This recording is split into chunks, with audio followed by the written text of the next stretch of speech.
నమస్తే, welcome to non stop news. నేను కార్తిక్. నేను కవిత. అప్డేట్ చూద్దాం. టీపీసీసీ చీఫ్ మహేష్ గౌడ్ సంచలన వ్యాఖ్యలు చేశారు. తెలంగాణలోనూ దొంగ ఓట్లు ఉన్నాయని ఆరోపించారు. ఆ దొంగ ఓట్లతోనే 8 మంది బీజేపీ ఎంపీలు గెలిచారని సంచలన ఆరోపణలు చేశారు. దొంగ ఓట్లు లేకపోతే బండి సంజయ్ గెలిచేవారా అని ప్రశ్నించారు PCC chief Mahesh Kumar Goud. Bandi Sanjay BC కాదు, దేశ్ముఖ్ అంటూ నిప్పులు చెరిగారు. కులం మతం లేకపోతే బీజేపీ గెలవదు అన్నారు.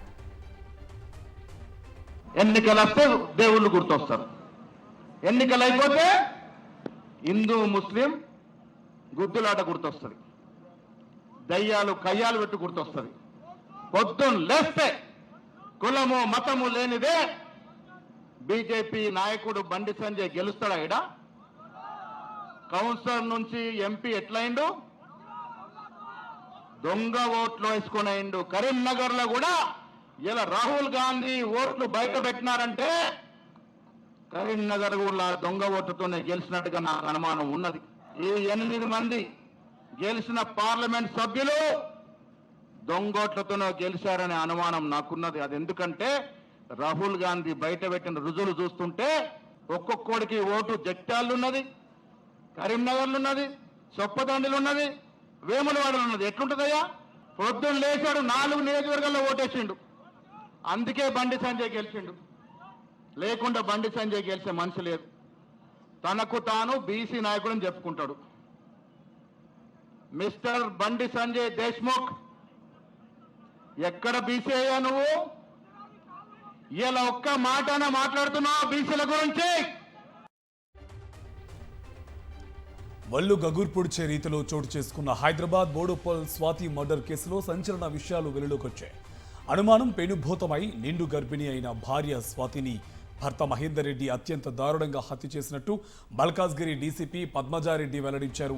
వికారాబాద్ జిల్లా కామారెడ్డి గోడకు చెందిన స్వాతి మహేందర్ రెడ్డిలది ఒకే గ్రామం. 1.5 ఏళ్ల క్రితం కులాంతర వివాహం చేసుకున్నారు. స్వాతి పంజాగుట్ట కాల్ సెంటర్లో జాబ్ చేస్తుంది. మహేందర్ రెడ్డి క్యాబ్ డ్రైవర్గా పనిచేస్తున్నాడు.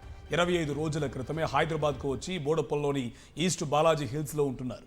పెళ్ళైన 3-4 నెలల నుంచి చిన్న చిన్న విషయాలకే గొడవ పడేవారు. మొదటిసారి గర్భం వస్తే తీయించాడు.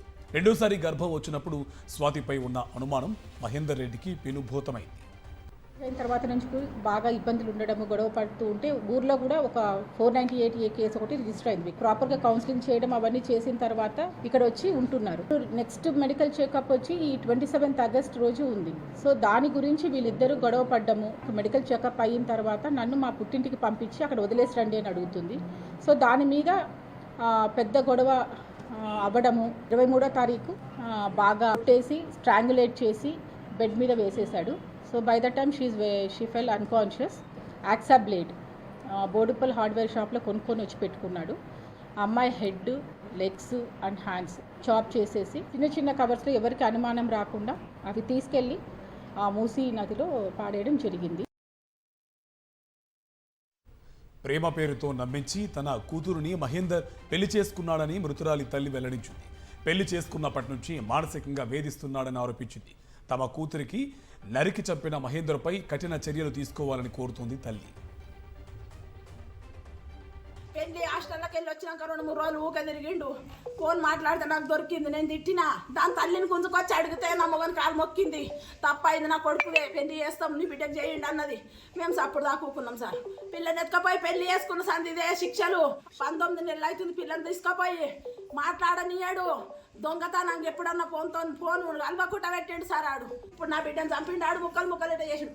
ఆ లక్కనన్నా చంపాలే, వాడిని చంపిందాక నా బిడ్డ నూడకు తెలియదు సార్. నేను చెప్తున్నా. అదనపు కట్నం కోసం అగ్నిసాక్షిగా పెళ్లి చేసుకున్న భార్యను తల్లిదండ్రులతో కలిసి సజీవ దహనం చేశాడో భర్త. కన్న కొడుకు సోదరి కళ్ళెదుటే ఈ దారుణానికి తెగబడ్డారు వారు. గ్రేటర్ నోయిడాలో జరిగిన ఈ ఘటన కలకలం రేపింది. స్థానికులు, కుటుంబ సభ్యుల ఆందోళనతో నిందితుడితో పాటు అత్తమామలను కూడా పోలీసులు అరెస్ట్ చేశారు. అయితే కస్టడీలో ఉన్న నిందితుడు తప్పించుకునేందుకు యత్నించగా కాలిపై కాల్పులు జరిపి హాస్పిటల్కు తరలించారు పోలీసులు. ఆగస్టు 21న దారుణంగా కొట్టిన భర్త, అత్త ఆమెపై కిరోసిన్ లాంటి ద్రావణం పోసి నిప్పటించారు. ఈ దారుణమంతా ఆమె 6 ఏళ్ల కుమారుడితో పాటు సోదరి కాంచన్ కళ్ళ ముందు జరిగింది. ఆసుపత్రికి తరలించిన తర్వాత చికిత్స పొందుతూ నిక్కీ మృతి చెందింది. నానమ్మ కలిసి అమ్మను తీవ్రంగా కొట్టారని, అనంతరం కింద పడేసి ఆమెపై ఏదో పోసి లైటర్తో నిప్పండించారని 6 ఏళ్ల కొడుకు చెబుతున్న మాటలు ఇప్పుడు సోషల్ మీడియాలో వైరల్గా మారాయి. అనంతపురంలో హై టెన్షన్ నెలకొంది. MLA Daggubati Prasad camp office ముట్టడించారు ఎన్టీఆర్ ఫ్యాన్స్. జూనియర్ ఎన్టీఆర్ పై చేసిన వ్యాఖ్యలకు క్షమాపణలు చెప్పాలని డిమాండ్ చేశారు. వార్ 2 సినిమా విడుదల సమయంలో జూనియర్ ఎన్టీఆర్ పై టీడీపీ ఎమ్మెల్యే దగ్గుబాటి ప్రసాద్ అనుచిత వ్యాఖ్యలు చేశారు. జూనియర్ ఎన్టీఆర్ తో పాటు ఆయన కుటుంబం పైన నోరు పారేసుకున్నారు దగ్గుబాటి ప్రసాద్. క్షమాపణ చెప్పకపోతే దగ్గుబాటి ప్రసాద్ క్యాంప్ ఆఫీస్ ను ముట్టడిస్తామని హెచ్చరించారు. ఫ్యాన్స్ ఆగ్రహం వ్యక్తం చేసిన ఎమ్మెల్యే దగ్గుబాటి ప్రసాద్ బహిరంగ క్షమాపణ చెప్పలేదు. ప్రభుత్వం కూడా స్పందించకపోవడంతో ఎన్టీఆర్ ఫ్యాన్స్ రగిలిపోతున్నారు. చెప్పాలని మేము డిమాండ్ చేస్తున్నాం. ఫ్యాన్స్ గా వారం నుంచి వేచి చూస్తున్నాం. ఆయన ఇంతవరకు దిగిరాలేదు. కనీసం ప్రభుత్వం అయినా పట్టించుకుంటుందని ప్రభుత్వం ఈ రోజుకి స్పందించలేదు. ఏదో 4 రోజుల మధ్య పత్రిక కేసు పంపిస్తుంది. ప్రభుత్వం అయినా సరే బహిరంగ వచ్చి ఆయన్ని మందలిచ్చాము లేదు అని ప్రెస్ మీట్ పెట్టట్లేదు. ప్రభుత్వము పెట్టట్లేదు. ఈయన బయటకు రావట్లేదు. ఏందండి ఇది అన్యాయమో? ఆయన ఎట్లా మాట్లాడినా జరుగుతుందా ఇది? మమ్మల్ని ఆపుతారేమో, కార్లు ఆపుతారేమో కానీ మమ్మల్ని ఏమో ఆపలేరు. మేము పాదయాత్ర పెట్టామంటే ఆయన ఇంట్లో కూలాటం అయిపోతుంది. మర్యాదగా శివామణి అయిపోతే ఇంత బంద్ అయిపోతుంది. లేకపోతే ఎంతవరకైనా పోతుంది కథ. దగ్గుబాటి ప్రసాద్ మీరు బాగా ఆలస్యం చేసుకోండి. మీరు బెంగళూరులో ఉన్నా, మద్రాసులో ఉన్నా, హైదరాబాద్లో ఉన్నా మా అనంతపురానికి రావాలి, శివామణి చెప్పాలి. ఢిల్లీలో దాపెట్టుకునే కర్ణాటక రాష్ట్రంలోని జూనియర్ ఎన్టీఆర్ ఫ్యాన్స్ కూడా ఆగ్రహావేశాలతో ఊగిపోతున్నారు. టీడీపీ ఎమ్మెల్యే దగ్గుబాటి ప్రసాద్ వ్యాఖ్యలపై మండిపడుతున్నారు. బెడపనకల్లు వద్ద కర్ణాటక సరిహద్దు చెక్పోస్టులో అఖిల కర్ణాటక ఎన్టీఆర్ సేవా సమితి సభ్యులను ఏపీ పోలీసులు నిలిపివేశారు. 8 వాహనాల్లో 40 మందికి పైగా చెలో అనంతపురం వెళ్తున్న ఎన్టీఆర్ అభిమానులను పోలీసులు అడ్డుకున్నారు. కర్ణాటక రాష్ట్ర అధ్యక్షుడు బసవరాజుతో సహా 30 మందిని బెడపనకల్లు, ఉరవకొండ పోలీసులు అరెస్ట్ చేసి పిఎస్కు తరలించారు.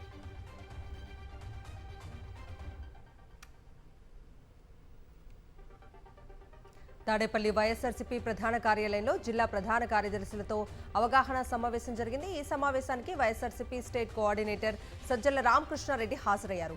జిల్లా ప్రధాన కార్యదర్శులు పార్టీకి కమాండర్ లాంటి వారని సజ్జల చెప్పారు. పార్టీ పునాదులను బలంగా నిర్మించడంలో జిల్లా ప్రధాన కార్యదర్శులు ప్రధాన పాత్ర పోషించాలన్నారు. పార్టీ ఇచ్చిన అవకాశాన్ని ఛాలెంజ్గా తీసుకుని నిలబడాలి అన్నారు. వైఎస్ఆర్సీపీది ప్రజాపక్షమని ప్రజల్లోకి తీసుకెళ్లాలి అన్నారు. మండల స్థాయి నుంచి బలమైన నాయకత్వం ఉన్నప్పుడే అనుకున్న ఫలితాలు సాధించగలమన్నారు. ప్రజా సమస్యలపై నిరంతరం ప్రజల పక్షాన నిలబడాలని పిలుపునిచ్చారు. ప్రభుత్వాన్ని నిలదీయటం ప్రజల గొంతుకగా వైఎస్ఆర్సీపీ నిలబడాలి అన్నారు సజ్జల. వైఎస్ కుటుంబం ప్రచారానికి దూరంగా ప్రజలకు దగ్గరగా ఉంటే చంద్రబాబు సర్కారు చెయ్యని గొప్పలు చెప్పుకోవడానికే పరిమితమైందన్నారు వైఎస్ఆర్సీపీ ఎంపీ గురుమూర్తి. ఐటీ టవర్స్కు నేదురుమల్లి జనార్దన్ రెడ్డి శంకుస్థాపన చేస్తే అభివృద్ధి చేసింది దివంగత నేత వైఎస్ఆర్ అన్నారు. కానీ చంద్రబాబు మాత్రం తామే కట్టామంటూ తప్పుడు ప్రచారం చేసుకున్నారన్నారు. కాన్స్టిట్యూషన్ క్లబ్లో YSRCP IT wing meet and greet కార్యక్రమంలో పాల్గొన్న గురుమూర్తి వారికి దిశానిర్దేశం చేశారు. జగనన్న అధికారం చేపట్టిన తర్వాత 17 మెడికల్ కాలేజీలు కావచ్చు, పిహెచ్సిలు కావచ్చు, సిహెచ్సిలు కావచ్చు, వీటన్నిటిని కూడా 25,000 కోట్ల రూపాయల వర్తైనటువంటి పనుల్ని స్టార్ట్ చేయడం జరిగింది. కూటమి ప్రభుత్వం అధికారంలోకి వచ్చిన తర్వాత అవి కొనసాగించడానికి బదులు వీటిని ప్రైవేట్ సంస్థలకు ఏ విధంగా అమ్మేద్దామనే దాని మీద ఫోకస్ పెట్టారు. మొదటగా నెదురుమల్లి జనార్దన్ రెడ్డి గారు ఏదైతే ఐటీ టవర్స్ కి శంకుస్థాపన చేయడం జరిగింది. చంద్రబాబు గారు వాళ్ళ టీం వచ్చిన తర్వాత ఇది మేమే కట్టామని ప్రచారం చేసుకోవడం తప్పితే అబద్ధ ప్రచారాలని ఖచ్చితంగా మనం తిప్పికొట్టాల్సినటువంటి సమయం ఆసన్నమైంది. ఏలూరు జిల్లా దెందులూరు నియోజకవర్గం వైఎస్ఆర్సీపీ నేతలపై నమోదు చేసిన అక్రమ కేసులో పోలీసులకు ఎదురుదెబ్బ తగిలింది. చాటపర్రు దళిత సర్పంచ్ అక్రమ అరెస్టును ఖండిస్తూ రిమాండ్ రిజెక్ట్ చేశారు ఏలూరు మెజిస్ట్రేట్. చాటపర్రు దళిత సర్పంచ్ కూడిపూడి రఘుకి 10,000 రూపాయల సొంత పూచికత్తుతో బెయిల్ మంజూరు చేశారు. మాజీ ఎమ్మెల్యే అబ్బయ్య చౌదరి పొలంలో టీడీపీ నేతలు దౌర్జన్యం చేసిన రివర్స్లో వైఎస్ఆర్సీపీ నేతలపైనే కేసులు పెట్టారు పోలీసులు. పోలీసుల తీరుపై అసంతృప్తి వ్యక్తం చేసిన మెజిస్ట్రేట్ రంగనాథ్ పెద్దవేగి ఎస్ఐ రామకృష్ణకు మరోసారి మెమో జారీ చేశారు. ఎస్ఐపై చర్యలు తీసుకోవాలని ఎస్పీకి ఆదేశాలు జారీ చేశారు మెజిస్ట్రేట్. ఎటు తీసుకొస్తున్నారో తెలియట్లా. మేము కంగుర్లు పడుకుంటా మా వెనక మళ్ళీ ఆడపిల్లలు వీళ్ళందరం పరుగులు ఎడుతున్నాం. ఉన్న పిల్లలు బళ్ళు తోలుతాకి సగం దూరం వెళ్ళాక బళ్ళు ఆగిపోతున్నాయి, పడిపోతారేమని భయం. ఏం జరుగుద్దని అదో భయం. ఈ పిల్లోడు ఎక్కడ తప్పిపోతారో, ఎక్కడ లాక్కెళ్ళిపోదామని బైపాస్ రోడ్డుకు పెట్టేశారు. ఇటు వెళ్ళే రోడ్డు మానేసి బైపాస్కి పెట్టేసి ఎటు తీసుకెళ్ళిపోతున్నారో తెలియకోకుండా మేము కంగురులు ఎత్తిపోయి ఏం చేయలేదు తెలియక. కానీ ఇప్పుడు నేను నిజంగా వాళ్ళు చేసిన దుర్మార్గతనానికి ఇక్కడ నా వెనకమల్లి ఉండి ఎన్నంటే ఉండి నా నాయకులు నా కొడుకుని ఏ విధంగా బయటకు తీసుకురావాలో ఆలోచించారు వాళ్ళు. వైఎస్ఆర్సీపీని చూసినా, వైఎస్ జగన్మోహన్ రెడ్డిని చూసినా చంద్రబాబుకు భయం పట్టుకుందన్నారు మాజీ మంత్రి అంబటి రాంబాబు. చంద్రబాబు మాటలను బట్టి చూస్తుంటే ప్రజల్లో వైఎస్ఆర్సీపీకి ఆదరణ పెరుగుతుందని చెప్పారు. వైఎస్ జగన్కు పెరుగుతున్న ప్రజాదరణ చూసి చంద్రబాబు కాన్ఫిడెన్స్ లెవెల్స్ తగ్గిపోతున్నాయన్నారు అంబటి. వచ్చే ఎన్నికల్లో వైఎస్ జగన్ గెలిచి సీఎం కావడం ఖాయమని తెలిసి చంద్రబాబు అప్పుడే వ్యక్తిత్వ హననం స్టార్ట్ చేశాడని ఆగ్రహం వ్యక్తం చేశారు అంబటి రాంబాబు. లూజ్ అయిపోయాడు పాపం చంద్రబాబు నాయుడు గారు. 14 మాసాలకే జగన్మోహన్ రెడ్డి గారు వచ్చేస్తున్నాడు మళ్ళా అనేటువంటి ఒక భయం ఆయనలో చాలా స్పష్టంగా కనిపిస్తూ ఉంది. ఈ రాష్ట్రంలో అధికారంలోకి వచ్చినటువంటి ప్రభుత్వం ఏం చెప్తారు?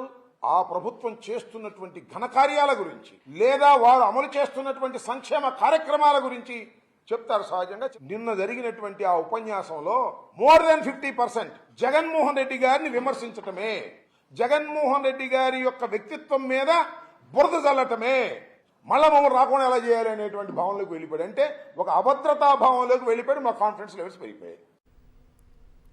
బాపట్ల జిల్లా రేపల్లెలో రైతులను యూరియా కష్టాలు వెంటాడుతున్నాయి. రోజుల తరబడి వ్యవసాయ సహకార సంఘాల కేంద్రాల వద్ద పడిగాపులు కాస్తున్న ఎరువులు అందటం లేదు.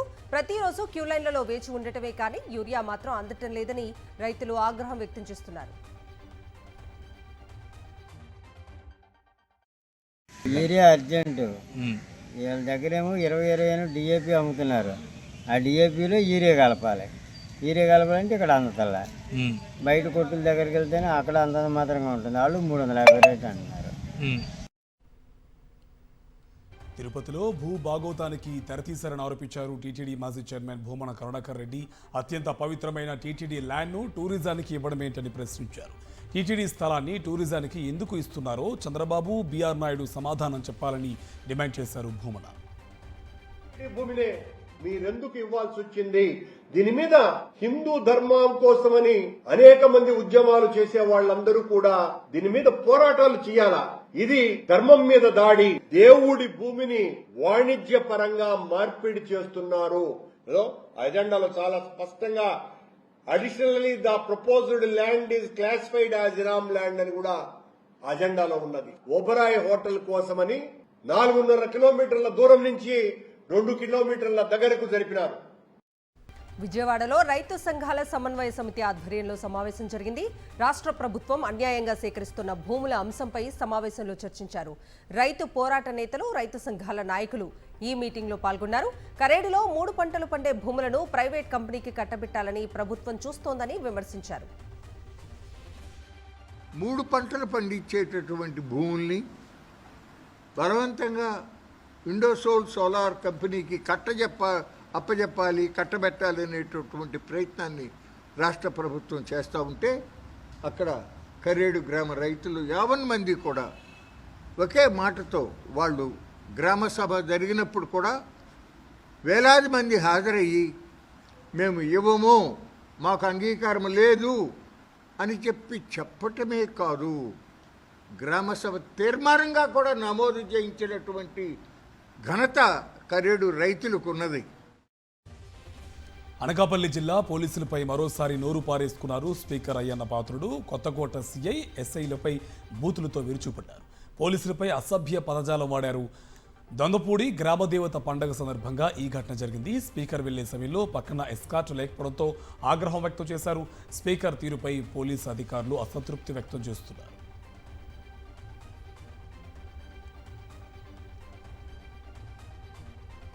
హైదరాబాద్ జూబ్లీహిల్స్లోని ఆయన నివాసంలో సీఎం రేవంత్ రెడ్డిని కలిశారు.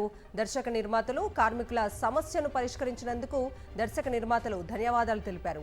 సినీ పరిశ్రమకు పూర్తి సహకారం అందిస్తామని చెప్పారు సీఎం రేవంత్ రెడ్డి. సినీ పరిశ్రమలో పని వాతావరణం బాగుండాలని, కార్మికుల పట్ల నిర్మాతలు మానవత్వంతో వ్యవహరించాలని సూచించారు. సినీ పరిశ్రమపై పర్యవేక్షణ అవసరమన్నారు సీఎం రేవంత్. పరిశ్రమను నియంత్రిస్తామంటే ప్రభుత్వం సహించదని స్పష్టం చేశారు.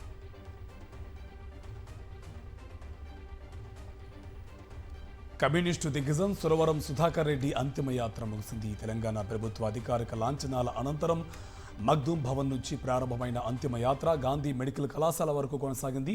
మగ్దూమ్ భవన్ వద్ద గౌరవ సూచకంగా పోలీసులు గాల్లోకి కాల్పులు జరిపారు. అంతిమయాత్ర ముగిసిన అనంతరం సురవరం భౌతిక కాయాన్ని మెడికల్ కళాశాలకు ఆయన కుటుంబ సభ్యులు అప్పగించారు. అంతిమయాత్ర పొడవునా కామ్రేడ్ సురవరం సుధాకర్ రెడ్డి అమర్ రహే అంటూ సిపిఐ కార్యకర్తలు నేతలు నినాదాలు చేశారు. వామపక్షాలతో పాటు వివిధ పార్టీలకు చెందిన నేతలు హాజరయ్యారు.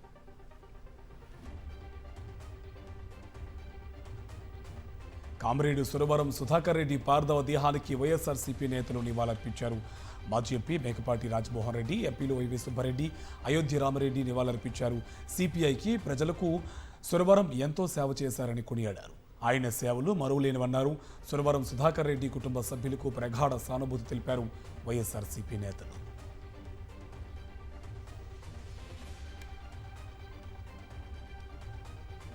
మగ్దూమ్ భవన్లో సురవరం సుధాకర్ రెడ్డి పార్థివ దేహానికి నివాళులు అర్పించారు సీఎం రేవంత్. సురవరం మృతి తెలంగాణ ప్రజలకు తీరని లోటన్నారు. తన చివరి శ్వాస వరకు ప్రజా సమస్యలపై సురవరం పోరాటం చేశారన్నారు.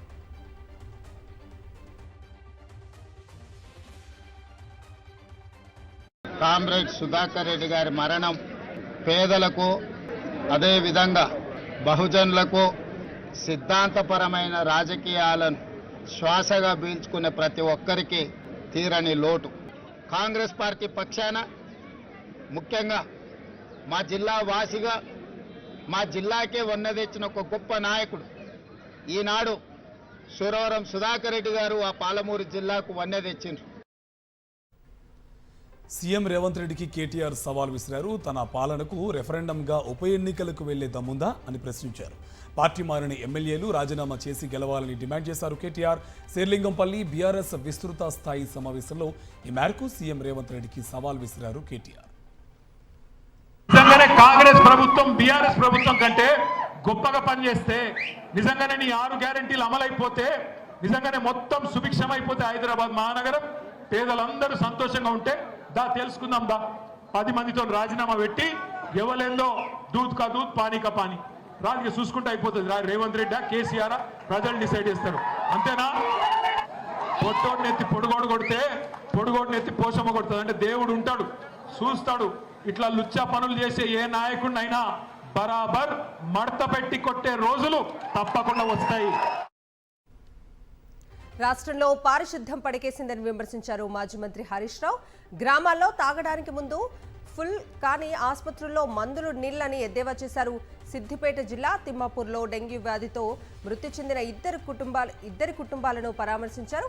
మహేష్, శ్రవణ్ కుమార్ మరణాలు ప్రభుత్వ హత్యలేనన్నారు. ప్రభుత్వం హైదరాబాద్కి పరిమితమైందని, సీఎం రేవంత్ మొద్దు నిద్రలో ఉన్నాడని విమర్శించారు. ఎంతసేపు ప్రతిపక్షాలపై కుట్రలు, కేసీఆర్ను ఇబ్బందులకు గురి చేయటం తప్ప మరో పని లేదన్నారు. ఒక తిమ్మాపూర్లోనే 60 కుటుంబాలు ప్రైవేట్ ఆసుపత్రుల్లో అప్పులు తెచ్చి చికిత్స పొందుతున్నారన్నారు. నాగార్జున సాగర్ కు పర్యాటకులు పోటెత్తారు. ప్రాజెక్టు 26 గేట్లు తెరవడం, వీకెండ్ కలిసి రావడంతో జిల్లావాసులకే గాక ఇరుగు పొరుగు ప్రాంతాల నుంచి సైతం భారీగా టూరిస్టులు తరలివచ్చారు. జలాశయం అందాలు, పరవళ్లు తొక్కుతున్న కృష్ణమ్మను చూసి ముగ్ధులవుతున్నారు. ఇక పాలనురుగల్లా జాలువారుతున్న నీటి ధారలు ఎంతో అద్భుత అనుభూతిని కలిగిస్తున్నాయని ఆనందం వ్యక్తం చేశారు.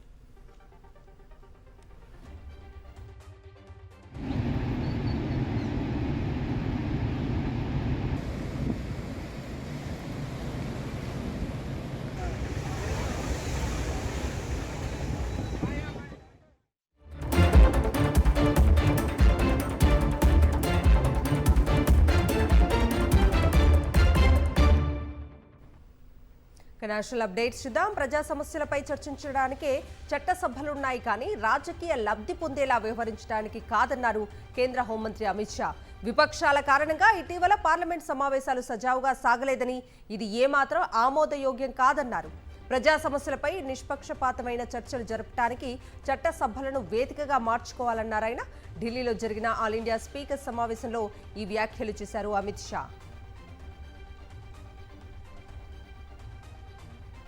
న్యాయమూర్తిగా ఎన్నో జడ్జిమెంట్లు ఇచ్చిన తనను ఇప్పుడు జడ్జిమెంట్ చేసే అవకాశం ఎంపీలకు దక్కిందన్నారు ఇండియా కూటమి ఉపరాష్ట్రపతి అభ్యర్థి జస్టిస్ బి సుదర్శన్ రెడ్డి. చట్టాన్ని గౌరవిస్తూ రాజ్యాంగబద్ధమైన న్యాయమూర్తి పదవిని సమర్థవంతంగా నిర్వహించానన్నారు. ఇప్పుడు ఉపరాష్ట్రపతిగా అవకాశం కల్పిస్తే రాజ్యాంగ హక్కుల పరిరక్షణకు కృషి చేస్తానన్నారు జస్టిస్ సుదర్శన్ రెడ్డి. తమిళనాడు సీఎం ఎంకే స్టాలిన్ ఆధ్వర్యంలో చెన్నైలో జరిగిన డిఎంకే కాంగ్రెస్ ఎంపీల సమావేశంలో ఆయన పాల్గొన్నారు.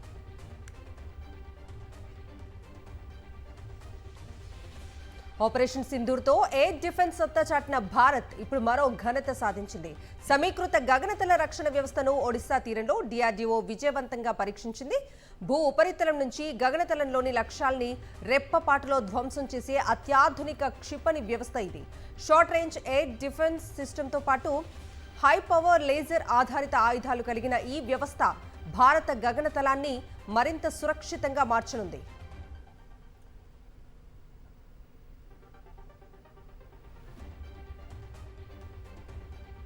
భారత్ ప్రతిష్టాత్మకంగా చేపట్టిన గగన్యాన్ అంతరిక్ష ప్రాజెక్టులో మరో ముందడుగు వేసింది ఇస్రో. క్రూ మాడ్యూల్కు సంబంధించిన తొలి ఇంటిగ్రేటెడ్ ఎయిర్ డ్రాప్ టెస్ట్ను విజయవంతంగా నిర్వహించింది.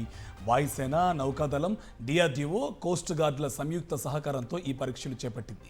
ఇందులో భాగంగా మాడ్యూల్ నమూనాను హెలికాప్టర్ సాయంతో నింగిలోకి తీసుకువెళ్లి కిందకి జారవిడిచారు. పారాచూట్ల సాయంతో ఆ మాడ్యూల్ వేగాన్ని తగ్గించుకుంటూ సముద్ర జలాల్లో సురక్షితంగా దిగింది.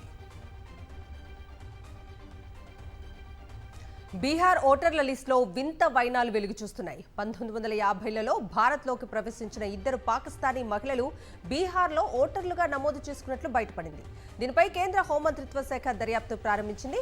వీసా గడువు ముగిసిన తర్వాత కూడా దేశంలోనే ఉండిపోయిన విదేశీయుల రికార్డులను తనిఖీ చేస్తున్నప్పుడు ఈ ఉదంతం వెలుగు చూసింది. దీంతో తక్షణమే వారిపై చర్యలు తీసుకోవాలని బీహార్ ఎన్నికల అధికారులను ఆదేశించింది హోంమంత్రిత్వ శాఖ.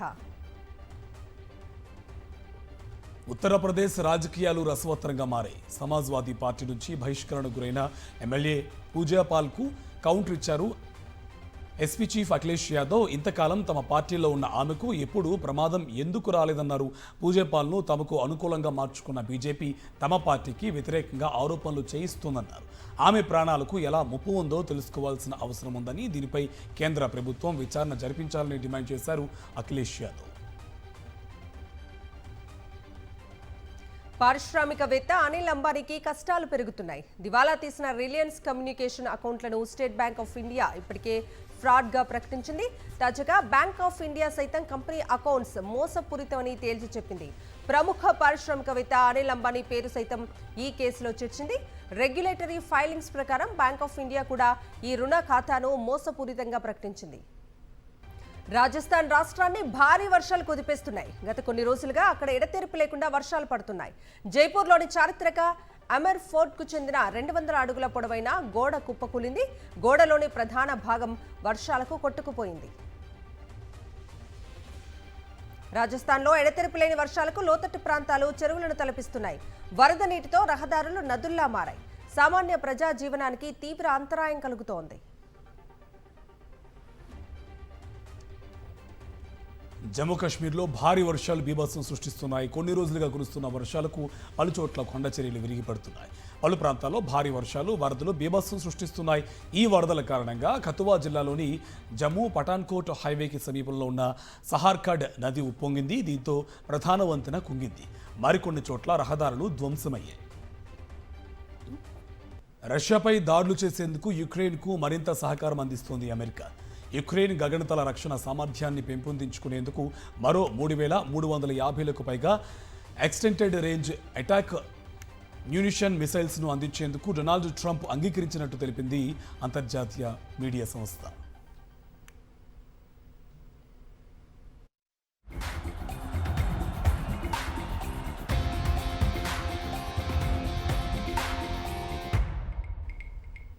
Coming to sports updates. భారత క్రికెట్లో మరో శఖ ముగిసింది. టీమిండియా దిగ్గజం చేతేశ్వర్ పుజారా క్రికెట్కు గుడ్ బై చెప్పారు. అన్ని ఫార్మాట్ల క్రికెట్కు రిటైర్మెంట్ ప్రకటించారు. తన నిర్ణయాన్ని సోషల్ మీడియా వేదికగా ప్రకటించారు. భారత జెర్సీ ధరించి ప్రతి మ్యాచ్కు ముందు జాతీయ గీతం ఆలపించడం తనకు దక్కిన అరుదైన గౌరవంగా భావిస్తున్నానన్నారు. తనకు మద్దతుగా నిలిచిన బీసీసీఐ, సౌరాష్ట్ర క్రికెట్ అసోసియేషన్కు కృతజ్ఞతలు తెలియజేశారు. అటు పూజారా రిటైర్మెంట్ ప్రకటించడంపై వైఎస్ఆర్సీపీ అధినేత వైఎస్ జగన్ ఎక్స్ వేదికగా స్పందించారు. పూజారా భవిష్యత్తు బాగుండాలని, మెరుగైన విజయాలు సాధించాలని ఆకాంక్షించారు. పూజారా క్రమశిక్షణ, ఆట తీరు దేశానికి మరింత గౌరవాన్ని పెంచాయని ఎక్స్లో పోస్ట్ చేశారు YS Jagan.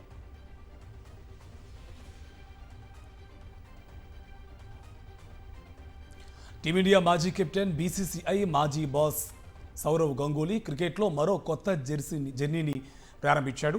ICC men's cricket committee చైర్మన్గా కొనసాగుతున్న గంగూలీ తొలిసారి కోచింగ్ రంగంలోకి అడుగుపెట్టనున్నాడు. ఢిల్లీ క్యాపిటల్స్ సిస్టర్ ఫ్రాంచైజీ అయిన ప్రిటోరియా క్యాపిటల్స్ గంగూలీని హెడ్ కోచ్గా నియమించింది. వచ్చే నెల 9న జరగబోయే ప్లేయర్ల వేలంలో గంగూలీ ఆ ఫ్రాంచైజీ తరపున కీలకంగా వ్యవహరించనున్నాడు.